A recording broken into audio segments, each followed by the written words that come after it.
So if there was any question about what kind of president Donald Trump is going to be, I think that it was answered last week when executives at Morgan Stanley made $10 million, pocketed $10 million in the immediate days following Donald Trump's victory.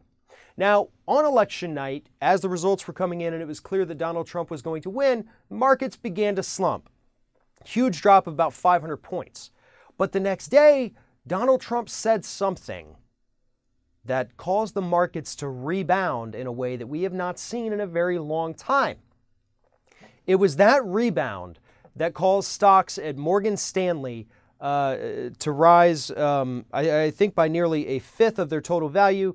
The CEOs, the executives, including the chief executive, began to sell off their stock options, exercise those options, and ended up pocketing $10 million in total because of what Donald Trump said. And what did he say? He said that once he gets into office, he's going to repeal Dodd-Frank. He's going to loosen financial regulations. That's what Donald Trump has pledged to do for Wall Street. And already, it took 4 days for them to make $10 million off of something that Trump said. And that's what's going to happen during the Trump administration. And it's very sad because we've seen this episode before.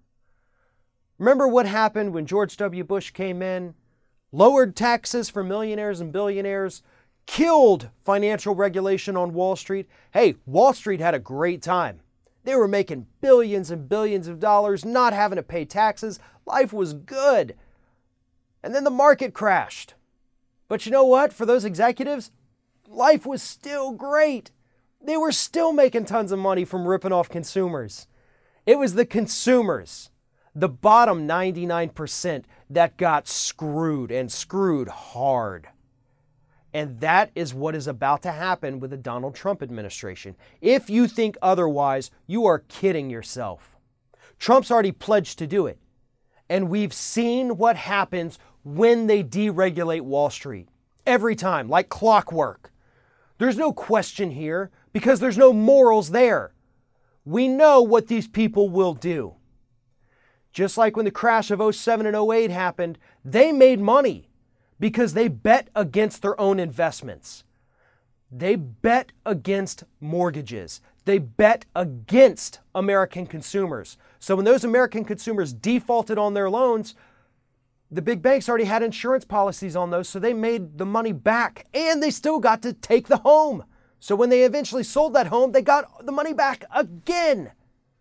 They profited twice every time you defaulted. That's sick, it's disgusting, and it's unfair. And that is the America that Donald Trump wants to return us to. Maybe that's what he means by make America great again. Maybe he means make Wall Street great again. And don't kid yourselves. Wall Street has not had a tough time under President Obama. When Dodd-Frank rolled out, it was supposed to be a hell of a lot tougher than it actually ended up being. But financial lobbyists were allowed, and this is according to a report from The Nation several years ago, financial lobbyists were allowed to come in, take a look at it, and help lawmakers rewrite it. That happened.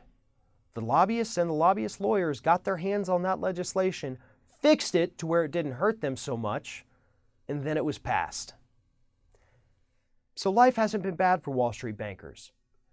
But great is never good enough for the caliber of greed that we see every day from these bankers who only know one thing, and that is get as much money as possible. And that's what capitalism has done to them. These are corrupt souls that are beyond saving at this point. And they are running our financial markets. And in the next couple years, they are going to ruin our financial markets.